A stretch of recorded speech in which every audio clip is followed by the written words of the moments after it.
Did you know in the United States in 1975, a library in Providence, Rhode Island was shut down after several patrons reportedly went missing inside? They were seen walking in, but never walking out. At first, it sounded like urban legend, a whisper between teenagers, a warning from parents. But the deeper you look, the darker it gets. This isn't just a story about books. It's a story about what happens when knowledge turns hungry. It all began with a renovation. The Providence Athenaeum, an old library dating back to the 1800s, was undergoing a modest expansion project. Workers were installing a new HVAC system when they uncovered a narrow gap behind the mythology section, space that hadn't appeared on any blueprints. It was small at first, but deepened as they knocked away more plaster. A doorway, sealed with bricks. No hinges, no sign it was ever meant to open again. They removed the bricks. Behind it, a passage, just 10 feet long, ending in an arched wooden door with a black iron handle. The door bore no markings, no signs of age. Yet the handle was ice cold, colder than any part of the building. Inside, only darkness. That same week, a woman named Evelyn Sharp walked into the library at 10:32 a.m. She was a retired school teacher, known by the staff, quiet, predictable. She signed in at the front desk, browsed the biography section, and then nothing. No footage of her leaving. No one saw her walk out. Police were called. The building was searched. No trace of her. Her car was still parked outside.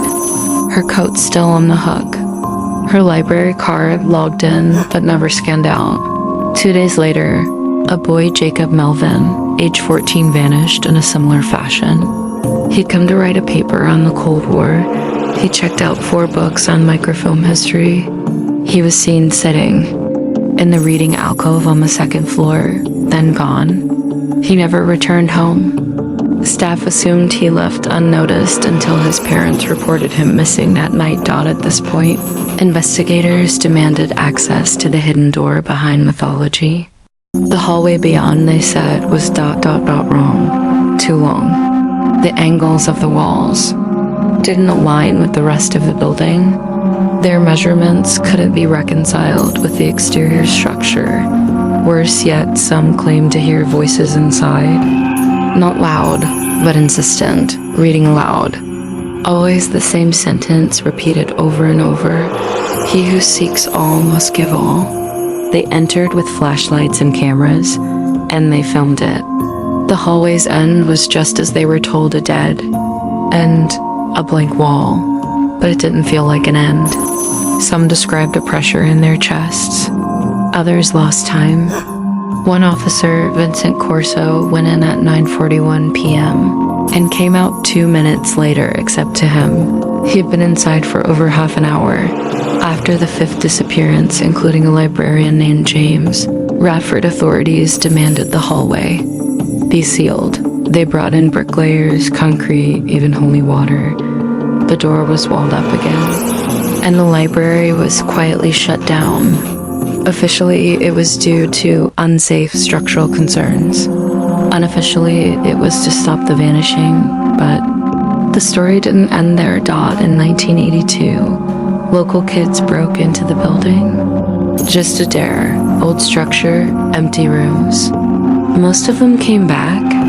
One didn't. The others swore he had gone to the back of the mythology section, where the wall now bore new bricks, smoother, newer, not quite matching the rest.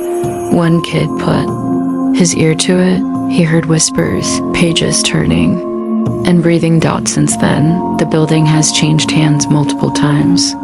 It's been a cultural center, a museum, even a short-lived art gallery. But none of the owners ever lasted long. People reported cold spots, missing keys, lights flickering at exactly 9:32 p.m., the hour Evelyn disappeared. But here's where it gets even stranger. In 2004, a young history grad student named Lena Halliday requested access to the city archives. She wanted to study the Athenaeum's architectural changes.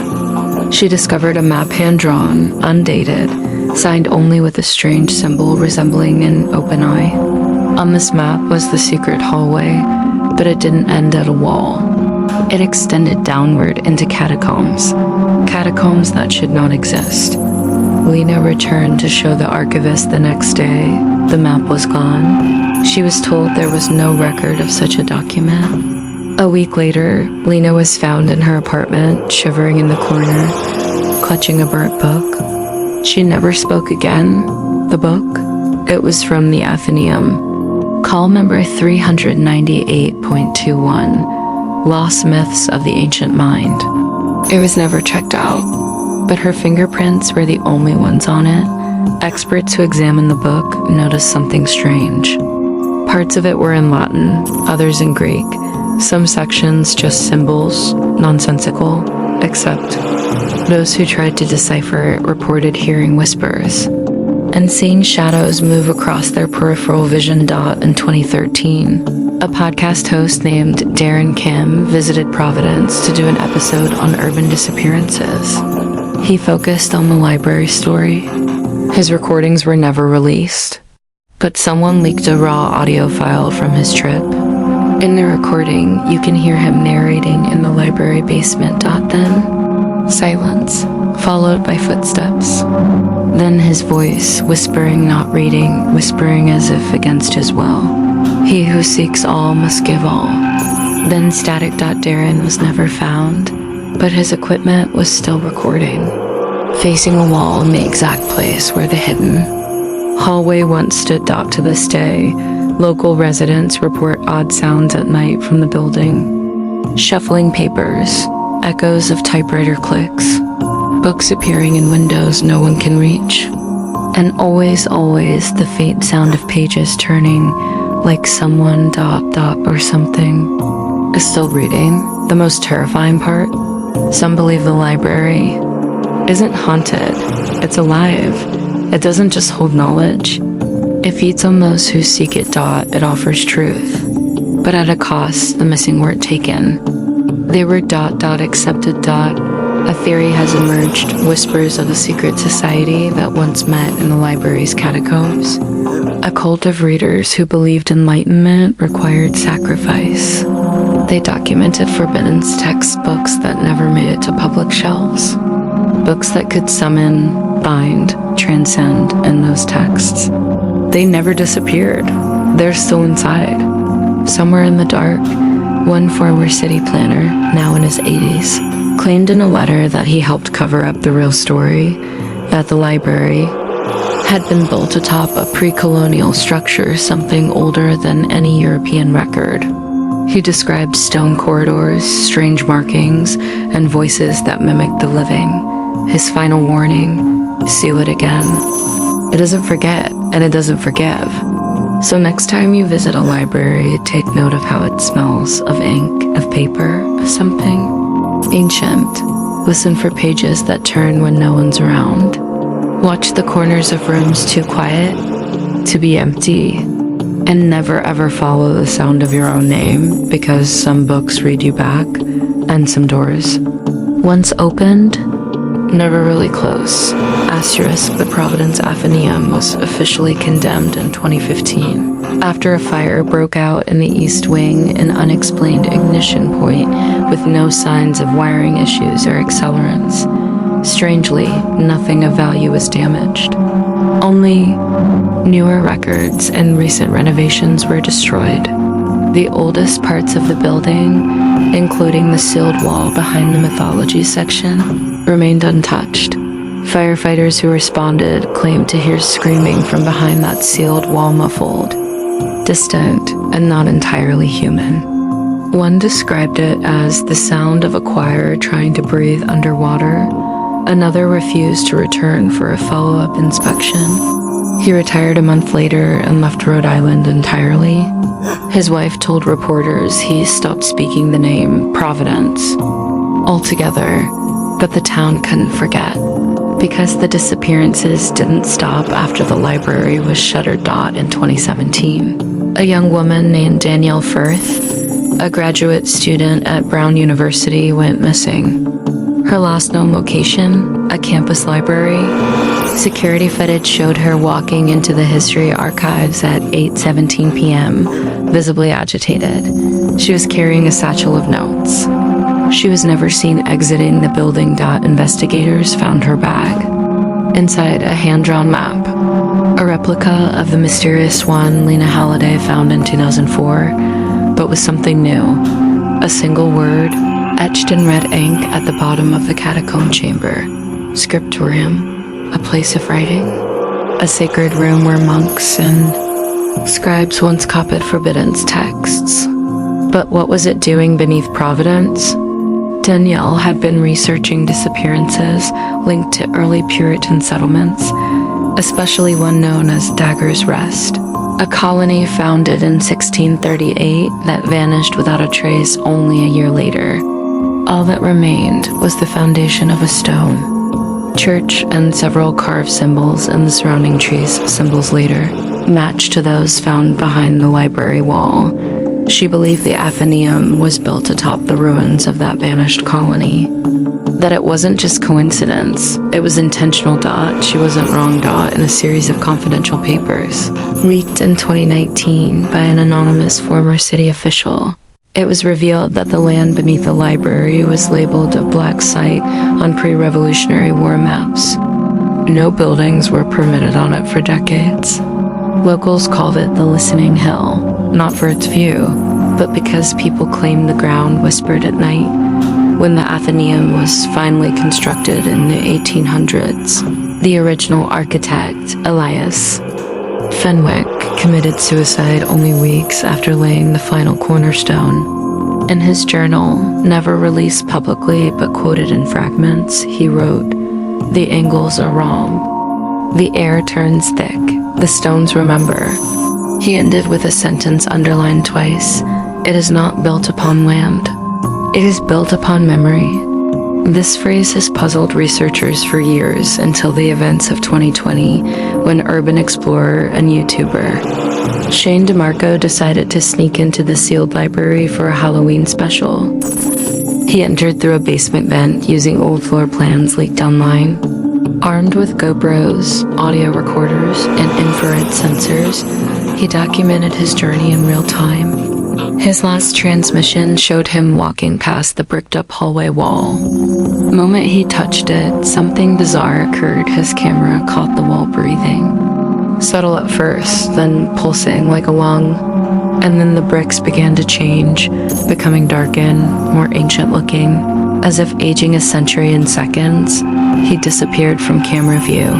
The stream ended. Viewers thought it was staged until 2 weeks later, every person who watched the live stream received the same email. No subject.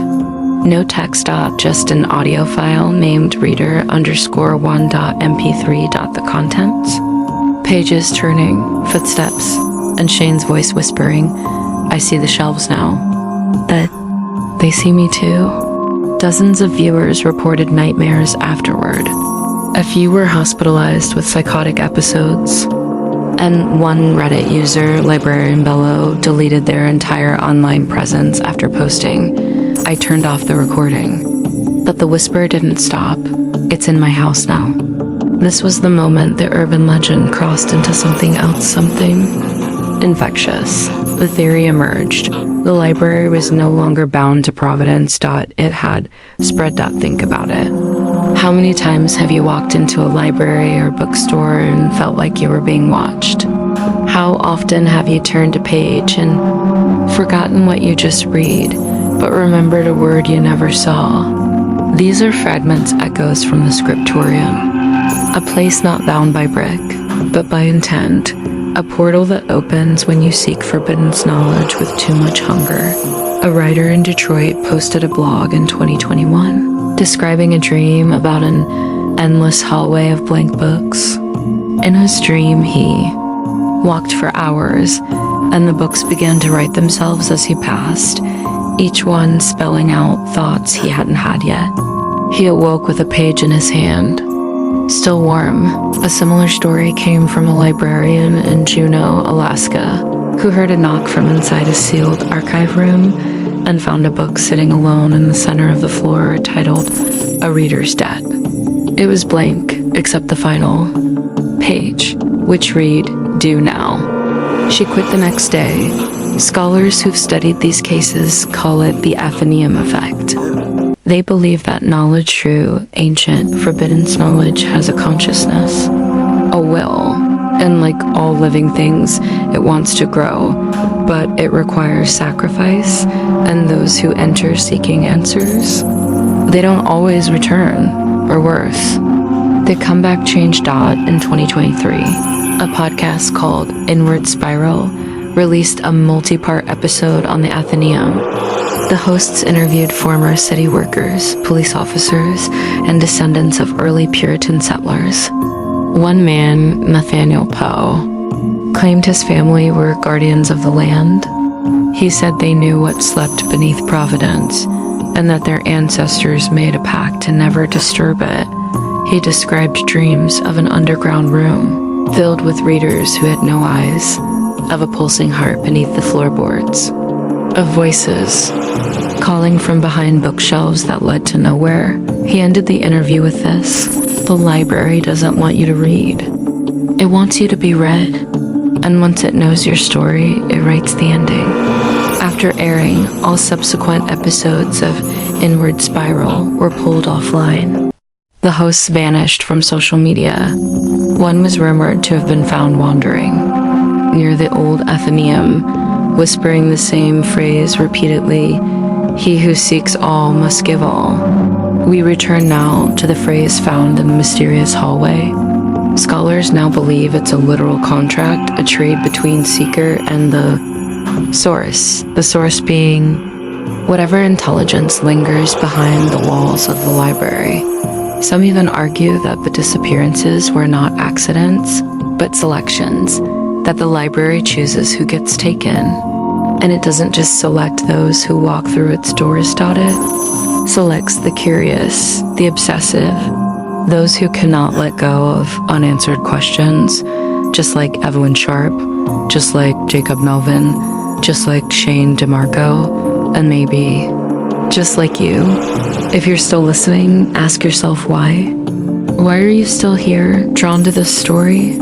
What do you want to know? The deeper you go, the more the library watches. It learns you. It catalogs your fear. And if one night you hear a whisper in your sleep, a turning page, a breath not your own, it may not be a dream. It may be your story beginning. Because in Providence, some stories don't end. They are only shelved. Waiting. Asterisk. They say stories have endings. But the Providence Library doesn't believe in endings, because the longer you investigate its past, the more it rewrites your present. In 2024, just months after the Inward Spiral podcast vanished, a private investigator named Martha Erlin was hired by the family of Lena Halliday, the Brown University student who'd gone catatonic in 2004 after discovering the catacomb map. Lena had recently died in a psychiatric facility, but the cause of death wasn't natural. Her heart stopped exactly at 9:32 p.m., the same minute Evelyn Sharp disappeared in 1975, the same time stamp that recurs in all surveillance involving the missing. Martha began reviewing Lena's journals, long presumed incoherent ramblings, but something strange emerged: a coded language built from book cataloging systems. Dewey Decimal numbers, cross-referenced with Latin phrases. Once decoded, it spelled a name, Sibilare, the Latin verb for to whisper. But Lena hadn't written it as a verb. She capitalized it. She gave it pronouns. She described it as a presence, a force that existed not in the books themselves, but in the spaces between words. A predator that lived in the silences of language. In the gaps your mind skips when reading too fast. Martha followed the trail. Lena left behind a trail of borrowed books, all now missing from the Brown archives. When she attempted to track their previous borrowers, she found something chilling. Of the 27 individuals who had accessed the same material as Lena, 24 were now deceased. 3 were institutionalized. All of them had read the same rare book, Codex Tenebris, or the Book of Shadows. The library claimed it never owned such a volume, but a former librarian, under anonymity, said the book was always there, only visible when sought for with intent. When the reader needed answers, she said the book didn't appear on shelves. It appeared in laps. Always open. Always waiting. Martha requested access to the Athenaeum's sealed blueprints. She was denied. The city cited national security. She pressed further and was approached by a man who claimed to work for an unnamed federal agency. He told her 2 things. The Providence Athenaeum is considered a Class C mimetic site, meaning its influence spreads cognitively through ideas, dreams, and patterns. She was already too late. Once you begin seeing the library, not the building, but the force it begins indexing you become a part of its story, and stories are not allowed to leave unfinished. Martha dismissed it until she woke one morning to find her own journal rewritten. Pages she never wrote. Entries describing events that hadn't happened yet. Phone calls she would make. People she'd lose. The final entry, dated 1 week ahead, simply read, returned 9:32 p.m. complete. She never returned her final call. Her phone was found beside a bench across from the Athenaeum. Her body was never found. The child who are read to our need, but not. All disappearances are final. One did return. Jacob Melvin, the 14-year-old who vanished in 1975, was found walking barefoot along Blackstone Boulevard in February 2025. 50 years later, he hadn't aged a day. He was disoriented, blinking against the streetlights like a newborn. His skin was pale, his eyes unnaturally dark around the rims. When questioned, he only said, "I was in the quiet place. I waited for the page to turn." He remembered everything, the shelves, the readers with stitched mouths, the words that bled. He remembered a sound he could only describe as a scream wrapped in silence. He was taken into federal custody. Leaked medical records showed that his internal biology had changed. His circadian rhythm no longer aligned with Earth's 24-hour cycle. His temperature fluctuated every 9.32 hours. His fingerprints were inverted mirror images of his original ones. He spoke in codes phrases that matched fragments from the lost Codex Tenebris text, and he was afraid of books, not just reading them, being near them. They whisper through the glue, he said. They hide in the bindings. They know our spines. The House of Silent PGS in the spring of 2025. A construction project 2 blocks from the library unearthed a buried structure. City workers thought it was an old basement until they found pews, a chapel, beneath the dirt, perfectly preserved, except there were no religious symbols, no crucifix. No altar. Only a giant reading desk carved from obsidian. And behind it, an alcove with hundreds of empty niches, shaped exactly like books. On the walls, a mural of a towering figure with dozens of eyes, none where they should be. Hands reaching out, pages pouring from its open chest. And at its feet, a phrase carved in Latin, Logatorum Manus. The reader's hand. Every worker on that did quit. One vanished the night after the discovery. Another mailed back their tools covered in blood. The chamber was resealed, but local reports spiked. Immediately after, dogs howling at 9:32 p.m. in homes surrounding the site. Old books spontaneously opening. Children found murmuring in their sleep, speaking perfect Latin phrases. Dust collecting in patterns that resembled text no one could translate. The library's footprint had grown again. The writers, who never may think you're safe because you don't read much. But it's not just readers it hunts anymore. It's writers. There's a pattern of unpublished authors who begin projects, often horror, often myth-based, and never finish. Something always interrupts. Illness, madness, death. Their computers freeze. Their pens snap. Their thoughts fogged out. One man, a reclusive novelist in Vermont, kept a voice journal while writing a story about a haunted scriptorium. On day 17, his voice becomes strained, breathless. He whispers, "The ending's already there." I didn't write it, it wrote me. On day 18, no words. Just the sound of thousands of pages flipping in the background. No source, no books in the house. He vanished a week later. His final manuscript was titled The Reader of Flesh. It's blank, except the last line, scrawled by hand. He who seeks all must give all. Where IT goes and NXT, the library is no longer a place. It's a process. A hunger disguised as knowledge. A network of thoughts, ideas, memories.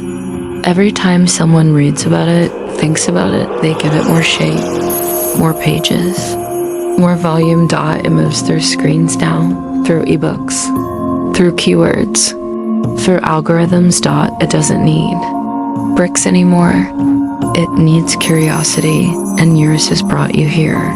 You may think you're simply watching a video, listening to a story, but the words are watching you too. Each sentence is a fingerprint. Each whisper a signature. And every time you imagine the hallway behind the mythology section, the sound of pages turning, the cold iron handle. You bring it closer. And if tonight you wait to silence so perfect it hurts your ears, or if the book on your shelf is not where you left it, if your dreams smell of musty paper and ink that bleeds red. Single quotes, turn around, don't speak, because if you do. The library will hear you, and it always remembers its readers.